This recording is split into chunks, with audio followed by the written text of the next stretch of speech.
I kind of feel like I got to experience spring twice this year. First when I was down in California in February, and then again when I came back here to Oregon.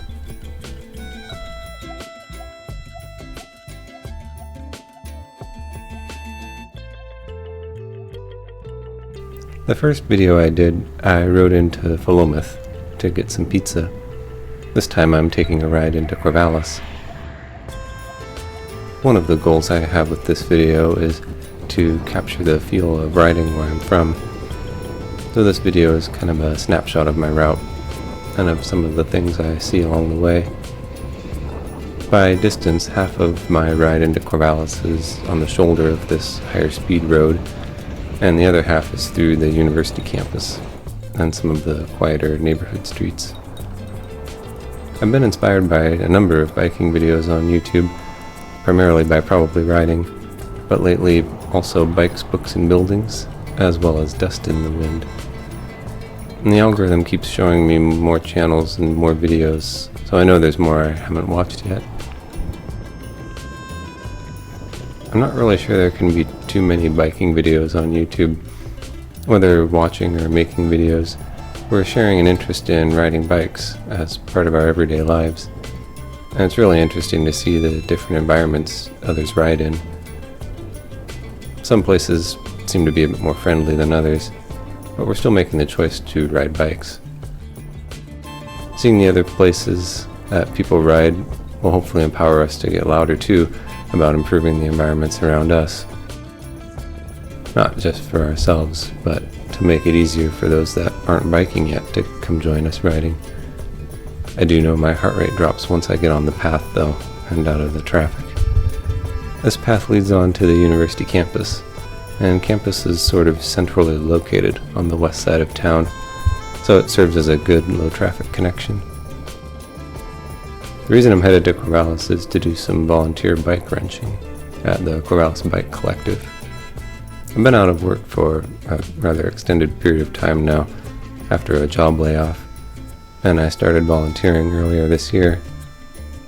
I'm in a fortunate position that I can volunteer my time while out of work and job searching, for now at least. At this point in time, job searching doesn't really seem to be giving back much for the effort put in. Working on bikes, I get to see some real results from my efforts.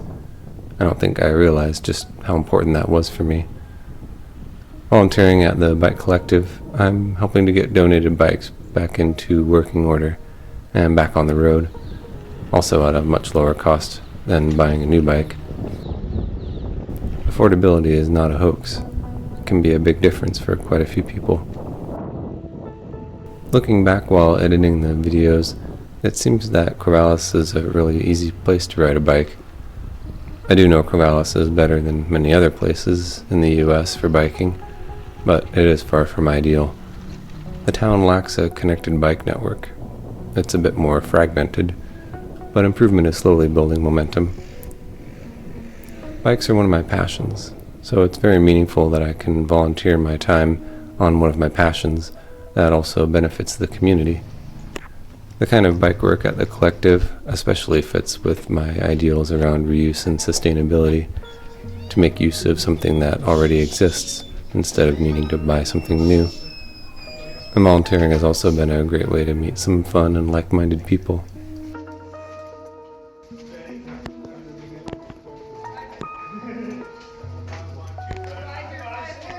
Quite a few of the bikes that come through the collective have some years on them, but vintage bikes are a big part of what got me interested in bicycles.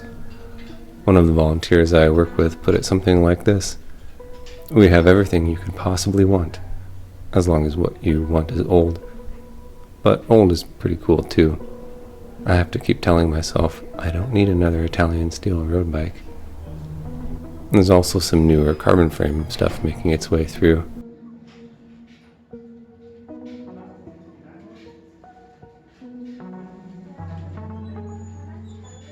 I believe this is a first-generation stump jumper, definitely a solid, reliable commuter, or even gravel rider.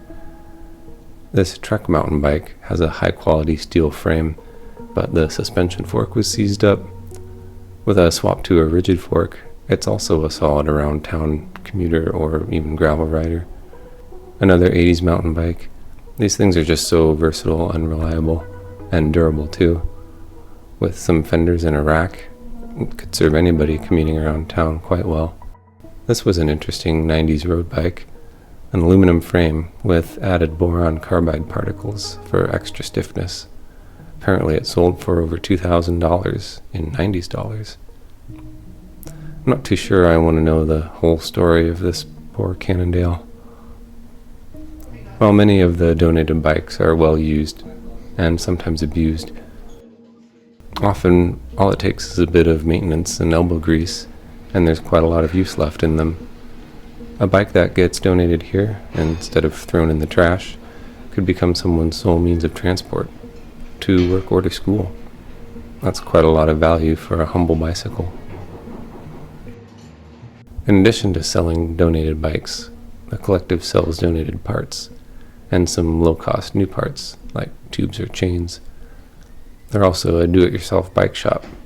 Using tools and getting guidance on repairs are free of charge. It's really an incredible resource. And the kids' bikes are always free. In our throw-it-away society, along with ever-rising inflation, I think it's more important than ever to be mindful of the utility of what we have and its ability to still meet needs. Taking off from volunteering, the sun decided to come out. It even got a little bit too warm. It's getting into the best time of the year to be outside, or at least the easiest. Cool temps, sunshine, and dry weather. I'm just backtracking through campus now on my way home, but it's close to the time that classes let out, so I'm avoiding the busier area. The university put in this separated two-way bike lane several years ago now. There's really nothing else like it in town. I wish there was.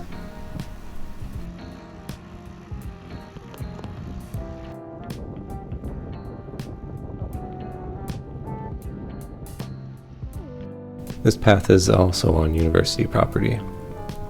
There's really only one other path in the city that is as functional as a connector for commuting. I'll have to do some video riding through there too. Other than a few paths like this, the city just relies on painted bike lanes and roads with sharrows to make a biking network. There are a few projects though in the works to add some protection and separation in a few places, so I'll try to share those as they come along. With the change in the seasons, I hope to get out on my bike quite a lot.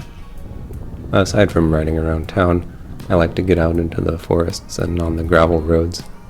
Some of my favorite rides are up in the forest that's owned and managed by the University Forestry Department. But I'm planning on exploring some new areas a bit further out. I'll make some video of those too.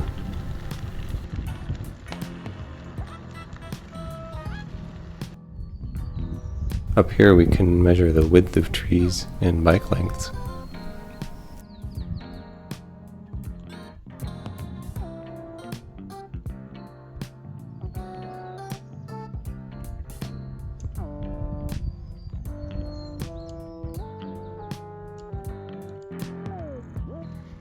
I hope you're able to get out on some rides yourself. Until next time.